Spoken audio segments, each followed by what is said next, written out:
Alright, this is Skippy02. I'm going to do a small unboxing and information kind of video for my new rifle. I'm not really good at all this, and this will be a first for me, so I apologize ahead of time if it basically sucks. First of all, it is a Smith & Wesson M&P series AR style rifle. Specifically, it is model 811053, which is the new, as of this year, 2012 Magpul co-branded edition. I believe it's called a MOE Spec or MOE Special Edition. It's a mid-length gas system and comes with quite a few Magpul goodies. So again, I apologize for the video quality, but bear with me, I'll do what I can. I've already opened it and been through it a little bit, so you know, it is what it is. But this is essentially what you get in the box and how it's laid out. Obviously, the rifle itself, there you go. This is how it sits. In this bag is the MOE vertical grip, not the rail vertical grip, but the actual MOE vertical grip made for attaching to the MOE forward stock, which it comes with, obviously. You have a P-mag. I believe it's second generation, non-windowed, and it comes with the dust cover cap device connected to it. Of course, you have your mandatory gun lock. Nice. Not so much, but it is what it is. Toss that up there.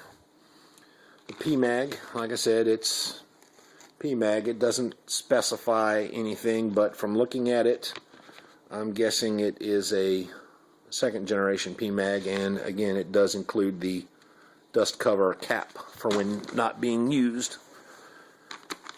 One more thing about this, for those who don't know, this MOE vertical grip, like I said, it is the MOE vertical grip, not the rail vertical grip. You'll notice it has no Picatinny to it. It literally mounts via the included screws, which are in here somewhere. There they are. There it is there. It mounts with that screw and plate through the holes in the grip, the foregrip. Also included with this specific model are both Magpul Dynamics Art of the Tactical Carbine Volume 1 and the newer Volume 2. And you'll notice they are also the second edition, which included, over the original editions, some extra footages, some takeouts, behind the scenes kind of stuff. I don't know how well this will actually show up, but yeah, not so good. Again, apologize, but anyway, awesome watching. If you've never seen either of these before, completely worth looking at. Not all that easy to find, but totally worth it if you can get your hands on them. You know, you can buy them in several gun places via online, but anywho, go in with some friends, hook it up.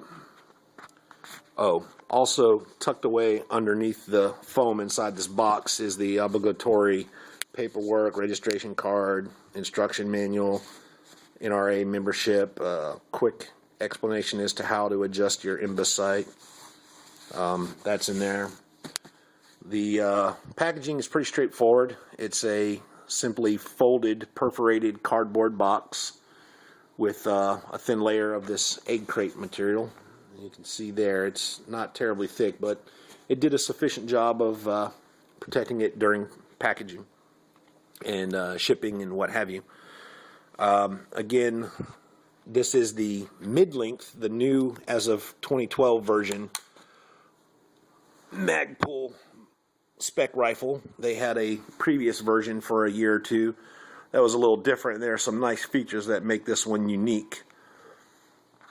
First of all, it has a unique and supposedly waiting to be patented Smith & Wesson flash suppressor muzzle device Basically, to me, it looks like an oversized A2 bird cage, but nothing really super fancy to that, other than it's long, almost like you would have on a Ruger Mini 14 or Ranch rifle. It is DI, so it's, you know, gas impingement.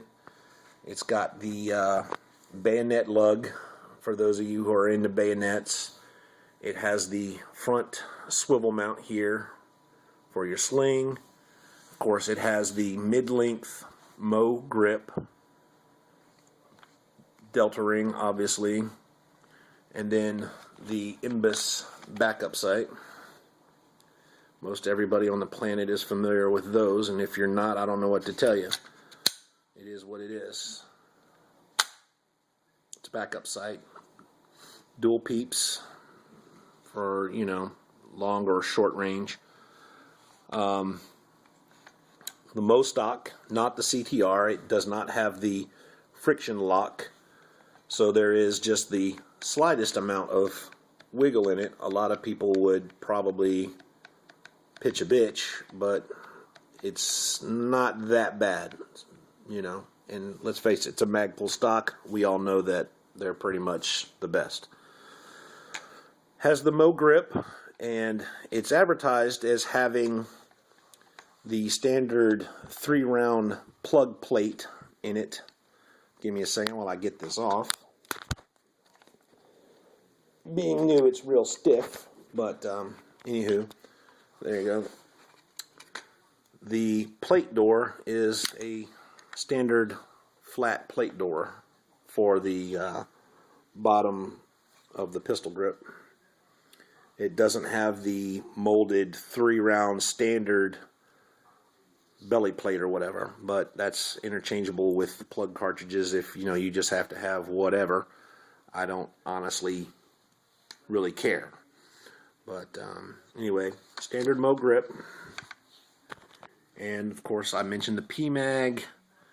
You know, on the left side of the rifle, you have the Smith & Wesson logo, and then all their pertinent information, standard safety, and nothing over here or anything particularly special or different. Flipping it over, you've got, of course, the obligatory barrel blocker, forward assist, charging handle, all pretty standard. But getting back to something that's a little more specific to this rifle or different than your ordinary M&P 15 or AR period is the lower receiver. Several years ago, Magpul released a billet receiver that was all ranted and raved about, but next to nobody could get one, and nothing more really came of it. Well, this lower is basically a replica of that, forged in 7075 aluminum. It carries over quite a few of those keynotes that differentiated it from the rest. Obviously, you see the trigger guard. There's no roll pins. This is not removable. This is not a Magpul insert. This is forged into the rifle itself. It is completely part of the lower. Another small detail that most people would probably not notice is what they refer to as the finger shelf right here. Simply taking the mag's protection plate to keep it from accidentally being popped or whatever if the gun were laid on its side, and extending it back further so that when you're indexing your finger off of the trigger and out of the shooting position, it gives you a nice little positive reaffirmation that you know, there's your finger.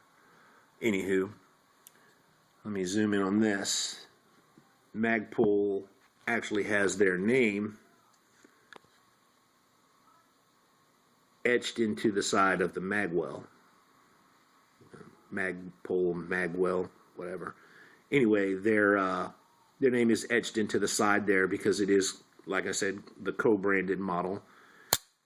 The speaking of the magwell, you'll notice it is flared a little more so than a standard AR, and it's cut nice and wide, making mag insertion ultra easy and guaranteeing almost a free drop when you release the mag. One other feature of this forend, and I don't know how this will show up, but the yeah, there we go. You can kind of make that out, I hope. The serrations in the front end of the magwell, they basically replicate the standard pattern used on pretty much all of the Magpul grips. So that's kind of a nice little touch there. Nothing super duper jazzy fancy, but the little things sometimes make the world of difference, right? Anyway, other than that, the barrel is something slightly different. It uses a 1 in 8 twist as opposed to your more common variety 1 in 7 or 1 in 9 twist. I guess they decided to split the difference, but 1 in 8 twist, 5 ridges. It is chrome vanadium steel. I want to say 4150 or 4140. I honestly don't remember, and I don't have a spec sheet in front of me, but yeah. And it is 5.56. Let me see, I have this right up here. Let me see if I can catch this. It doesn't really want to catch it, it looks like. Oh, there we go. 5.56 NATO, 1.8, 5 ridges. Anyway, you get the gist. Mid-length, again, I think I've said that 5 times now, I apologize. Direct impingement, the bolt, the carrier, and the gas tube receiver and the inner bore of the barrel are all chromed, and everything else receives that melanite hard coat weapons finish. And then of course it's a flat black anodized style whatever, unless of course you get the flat dark earth version, which has that khaki camel color to it. Haven't obviously taken it to the range yet, so I can't tell you how she shoots, but other reports pretty nice. So more on that later. Oh, one last thing. It is a railed upper receiver. It's Picatinny'd and T-marked. As you can see here, there we go, Smith & Wesson, and then T12, T10, T8, and so on. And then, like I said, the Imbis flip-up sight with dual apertures. There was the wide one, and then you flip that little tang, and of course that gives you the smaller one for longer ranges and what have you. But that's my new baby.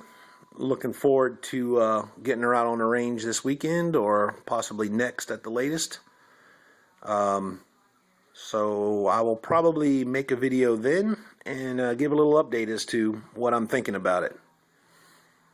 All right.